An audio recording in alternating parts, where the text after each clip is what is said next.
تو پہلے تو معیشت تباہ کر دی، یہ ڈرامہ چلتا رہا. پھر پتہ چلا کہ وہ معیشت کرونا کے باوجود ہندوستان میں ذرا دیکھیں آج کیا حالات ہیں. ہمارا اور ہندوستان کا ایک ہی طرح کے جو آبادی ہے، جو ڈینسٹی پاپولیشن ہے، جو موسم ہے، ہمارا تو ان سے ملتا جلتا ہے. ہندوستان کی حکومت نے کیا فیصلے کیے، آج ان کا کیا حال ہے.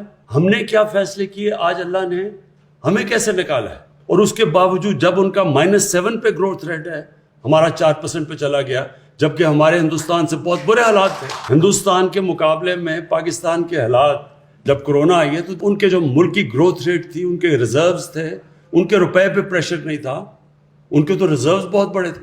ان کے مقابلے میں دیکھیں کہ پاکستان نے کس طرح یہ ایک سال، پہلا سال سٹیبلائز کرنے میں لگایا، دوسرا سال کرونا آ گئی، کرونا سے پھر اپنے لوگوں کو بھی بچانے کی کوشش کی، اپنی معیشت کو بھی بچانے کی کوشش کی. اور اللہ کا شکر ہے، کوشش انسان کرتا ہے، کامیابی اللہ دیتا ہے.